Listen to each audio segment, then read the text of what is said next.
কিছু উন্নত হৈছে খুমটাৰ বান পৰিস্থিতি, কিন্তু বলিয়া বানে অনিষ্ট কৰিলে বহু কৃষিভূমিৰ। সমষ্টিটোৰ অন্তৰ্গত বৰবালি টোপত 100 পৰা 200 বিঘা ধান খেতিৰ অনিষ্ট সাধন কৰিলে বাঢ়নি পানীয়ে। কৃষিভূমি বহুদিন ধৰি পানীৰ তলত থকাৰ ফলত এতিয়া হাহাকাৰ অৱস্থা কৃষকৰ। আৰু নুমলীগড়ৰ পৰা সবিশেষ জনাব আমাৰ সাংবাদিক বিভাস শইকীয়াই। হয়, মই এই মুহূৰ্তত উপস্থিত আছো খুমটাই সমষ্টিৰ অন্তৰ্গত বৰবালি টোপত। ধনশিৰি বান কমিছে, কিন্তু বৰবালি টোপত এতিয়া বহুতো কৃষিভূমি অনিষ্ট হৈছে। পৰিৱেশটো মোক সতীৰ্থই দেখুৱাইছে যে প্ৰায় এই বৰবালি অঞ্চলত 100-150 বিঘা ধান খেতি কৰিছিল, সকলো মৰি গৈছে আৰু তেওঁলোকে বহুতো খেতি কৰিছিলে বুলি গম পাইছো। এই বৰবালি টোপৰ অঞ্চলৰ লোকসকলে জিকা খেতি কৰিছিল, কোমোৰা খেতি কৰিছিল, সেইখিনিও অনিষ্ট হৈ গৈছিলে। যি ধান খেতি এতিয়া গেলি গৈছে, শেষ হৈছে, আকৌ ৰুব পৰা অৱস্থাত নাই বুলিও স্থানীয় লোকসকলে কৈছে। মই আপোনাৰ পৰা জানিব বিচাৰিম, আপোনালোকে খেতি কৰিছিলে, কওকচোন কিমান খেতি আপোনালোকৰ অনিষ্ট হ'ল? আমাৰ আপোনাৰ মুঠতে 200-300 মান বিঘা খেতি অনিষ্ট হৈছে।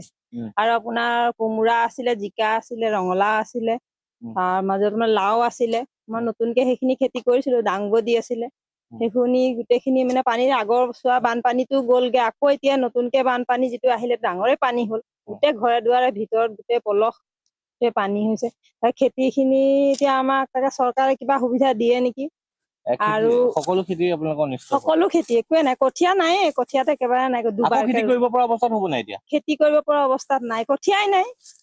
কঠীয়া থকা হলে কঠীয়া খিনি কৰিব পৰা গ'লহেঁতেন। এতিয়া কঠীয়াই নাই আমাৰ এতিয়া বিশেষকে।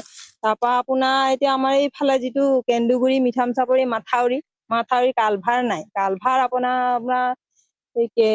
ধনশিৰি কিনাৰটো যিটো মাথাউৰি দিব লাগিছিলে, মাথাউৰিটো নাই। মাথাউৰিটো থকা হলে আমাৰ ইমান বানপানী অসুবিধা নহয়। আৰু আপোনাৰ এই কালভাৰ যদি আমাক চুইচ গেট দি দিয়ে, সেই চুইচ গেট খিনি দিলেও আমাৰ বহুত সুবিধা হলহেঁতেন। আমাক লাগিলে পানী নহলহেঁতেন, পানীটো ওলাই গলহেঁতেন এইপিনে। এতিয়া আমাৰ নাই, কালভাৰ নাই, মাথাউৰি নাই। মেইন আমাৰ কালভাৰ আৰু মাথাউৰি আমাক লাগে। হয়, তেওঁলোকে কব বিচাৰিছে যে যি ইয়াত পানী হোৱাৰ ফলত মাথাউৰি আৰু যে কালভাৰ হোৱা হলে এই পৰিস্থিতি নহলহেঁতেন বুলি তেওঁলোকে কৈছে। বহুতো কৃষিভূমি অনিষ্ট হৈছে। দাদা, আপোনাৰ পৰা জানিব বিচাৰিম, কিমান কৃষিভূমি অনিষ্ট হৈছে আপোনাৰ? আমাৰ গাঁওখনৰ প্ৰায় 300 বিঘাৰ ওপৰতহে হ'ব। 300 বিঘা মানৰ ওপৰত কৃষিভূমি নষ্ট হৈছে মানুহৰ। তাৰপিছত গৰু ছাগলীৰ পৰা যথেষ্ট কষ্ট হৈছে। কিছুমানে গৰু ছাগলীত থাকিবলৈ চৰাবলৈ কোনো ঠাই নাইকিয়া হৈছেগে। তেনেকে আৰু এতিয়া পানী কমাৰ ফলত এতিয়া মানুহৰ ঘৰসমূহলৈ যাব পৰা হৈছে নে? ঘৰসমূহৰ কিছুমানে মানে যাব পৰা এনেকুৱা হৈছে, কিছুমানে বোকা অকণ শুকাইছেগে, সেইখিনি গৈছেগে। আৰু তথাপি আপোনাৰ গোন্ধ, তেনেকুৱা থাকিব পৰা অৱস্থাত নাই। খোৱা পানী অকণ হেৰি হৈছেগে, অসুবিধাৰ সৃষ্টি হৈছে। তাৰপিছত আৰু এইফালে আৰু গোটেইখিনি তেনেকুৱা পৰিস্থিতি চলি আছে আৰু গোটেইখিনি। হয়, তেওঁলোকে কব বিচাৰিছে যে খেতি পথাৰ বহুতো অনিষ্ট হৈছে। কিছু লোক যি শিবিৰৰ পৰা ঘৰলৈ গৈছে, কিন্তু থাকিবলৈ তেওঁলোকৰ সম্ভৱ হোৱা নাই। যি গোন্ধময় পৰিৱেশ সৃষ্টি হৈছে বুলি আমাক কৈছে। বাইদেউ, কিমান খেতি অনিষ্ট হল আপোনালোকৰ এতিয়ালৈকে? এতিয়া বহুতে খেতি নষ্ট হ'ল। মানে খেতি নষ্ট হল, ঘৰ চৰ মানে পানী চানী সোমাই মানে অৱস্থা নাই। আৰু থাকিবলৈ সেইটো হোৱা নাই, সুবিধা নাই। গোটেই গৰম পানী হৈ গৈছে।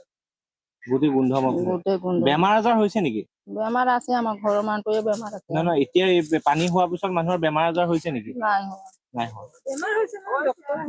যি তেওঁলোকে কব বিচাৰিছে যে বেমাৰ এতিয়ালৈকে হোৱা নাই, ডক্তৰে চিকিৎসা কৰি আছে বুলি আমাক জানিব দিছে।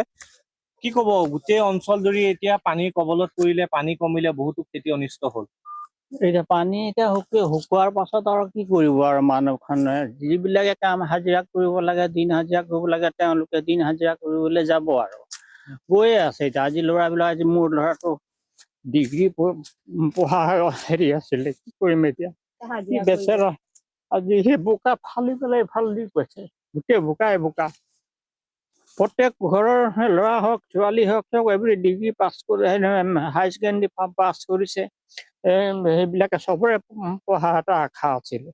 কিন্তু আজি 4-5 বছৰে হৈ গ'ল, দেখিছো এইটো নলা হেৰিটো মাথাউৰিটো দিবলৈ কৈ আছো, নাই, নিদিয়ে।